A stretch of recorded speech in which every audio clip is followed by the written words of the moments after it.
So we're just going to jump right into this. I've been wanting to start like a YouTube podcast thing for like ever, and I'm really, really trying to break through. So I actually, truth be told, honesty, authenticity, as they say, I asked AI to kind of help me, get over this like wall of awful. If you watch How to ADHD, I love that channel. And they said just to start with a mess and keep going, or something to that effect, and then just to do it. So all I've done is I've turned it on, I've turned the camera on, and I'm just gonna start talking.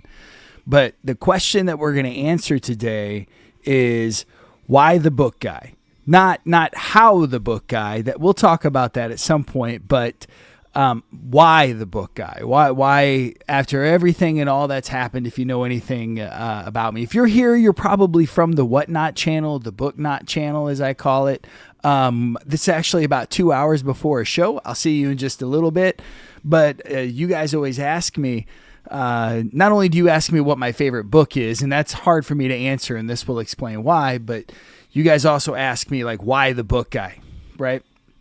How did I end up here? What is this? What is the book cave all about? I've got 30-something bookcases in my house. This is what I do for a living. My wife is disabled, and I'm her caretaker, and this is kind of how we make money and everything we do in house. The kids help out while living their own life, that kind of thing. We're all jamming. Anyway, but why? Why this? Why did we settle on this?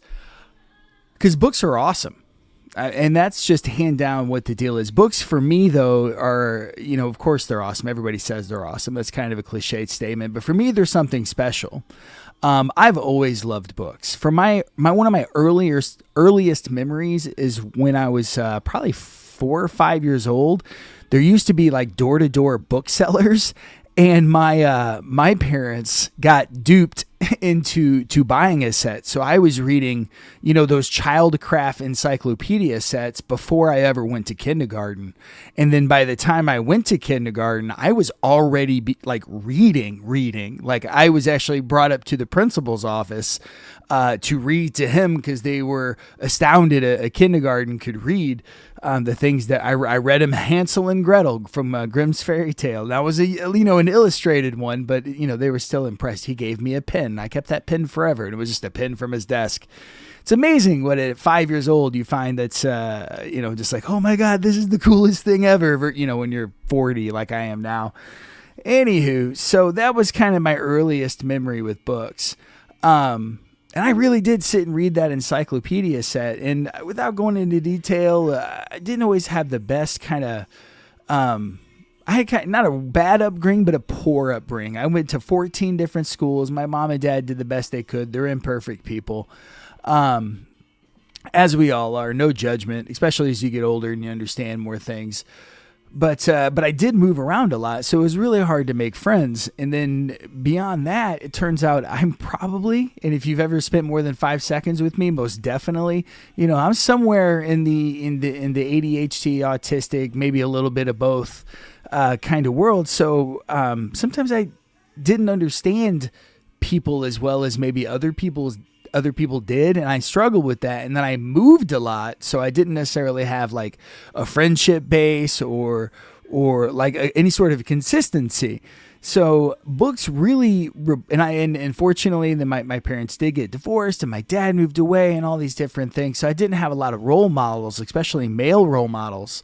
So books kind of were that for me. I was, fantasy fiction. I was reading Lord of the Rings, The Hobbit, doing the right thing in adversity, Sturm Brightblade from Dragonlance, Tanis the Half-Elven about being not quite accepted in whatever group that you're in. It was those kind of stories that kind of said, okay, things aren't always great, but you persevere. You try to do the right thing. You do the best you can. You defend the weak. Kind of all that. And that was kind of how I grew up. And so, and then as you get older and you get more questions about life, and as you start to kind of grasp humans around you, and again, I'm extremely neurodivergent. Things don't really make sense, and adults don't make sense. And then you realize pretty quickly that they don't really understand what's going on all that much either. And so one day I was taking out the trash and I found a box of books. I was probably 12. Somebody had just thrown a box of books away. And of course, even then I grabbed them and there were books in there that were answering questions that I had as a young man coming into the world. And they weren't like it wasn't anything inappropriate or anything, but it was it was everything you've always wanted to know about sex, but you're afraid to ask. It was a book I think came out in the 70s.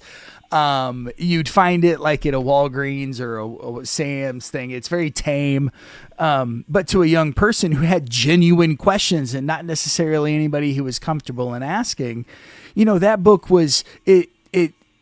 Let me know that there are answers and I can find them in these books are more than just stories and understanding how like communities and societies and people interact with each other. But there's also tons of, and of course I knew that already. I read the Childcraft encyclopedias.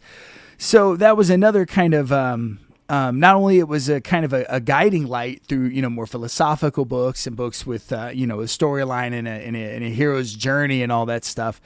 But there's also facts, like there's facts to be found and there's a lot of different brains. And that kind of got me on this journey of kind of just really appreciating, I hate to sound silly, but like the whole human race, because really what is a book but just a snapshot of a person's brain or an understanding or a culmination of a lifetime of understanding.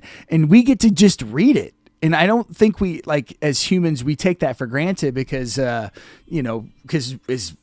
always been written word as far as we've known, but it's a really special thing to be able to read Animal Farm from the context of Orwell and things of that nature, or go back to a picture of Dorian Gray and kind of like understand that even back then that everyone has problems and they're similar and there's things that kind of connect us through time.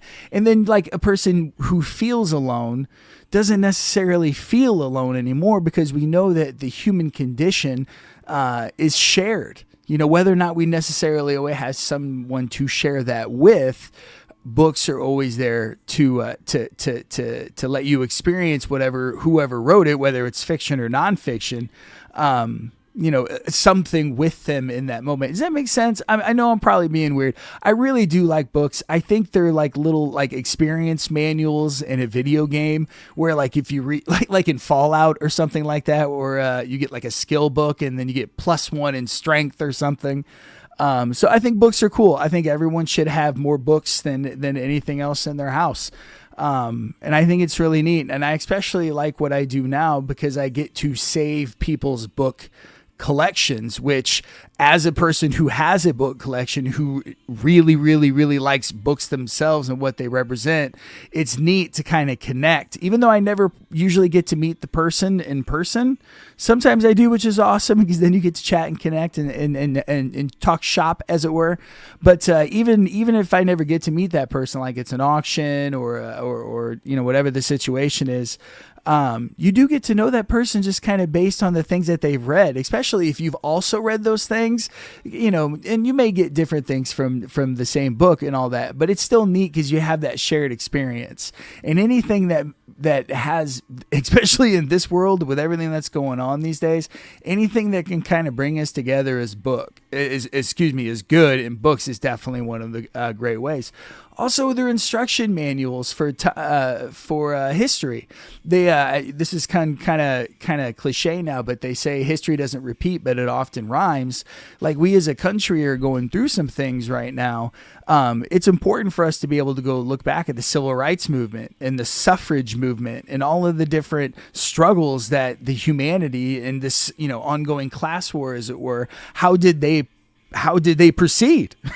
How did they persevere? And all of that is in history and in books and they're like data banks, and it's just so important. I just think they're the most fascinating things in the world. On the show, sometimes I have a top-down camera. You guys can't necessarily see it from this angle. And my desk is dirty, so I don't want to show you. But it's really neat to even like see the photos and everything from history and in context, and even like a postcard turns into a text, but books are always there, and I think it's super neat. So anyway, I've rambled, and I'm starting not to make a whole lot of sense as I make these like antique metaphors and comparisons and whatnot. So I'm going to stop now. But this was the AI challenge. It said just come on and just blather on for about 3 to 5 minutes. So hopefully I did that. Hopefully the AI daddy will, and I know there's mixed feelings about AI. I try to be judicious in its use. Hopefully we're going to get to a point. I'm very hopeful that some of the technology from other parts of the world are more efficient and hopefully, because AI is not going to go anywhere. And but maybe we'll have a whole video about that and we can kind of hash out the good, the bad, the ugly, and all that good stuff. But anyway, I met the goal. I rambled for 3 to 5 minutes about book stuff and why I personally love books. They've just really been there my whole life. They've just kind of been, my mom, my dad, my friend, my best friend. From all the, I love philosophy. I love, meditations from, that's my wife up there. I don't know what's going on. She's making dinner. So I might want to check on that. So anyway, follow me on Whatnot. We do live book auctions. That's what all this is behind me in the book caves about. We're going live in about 2 hours. See ya.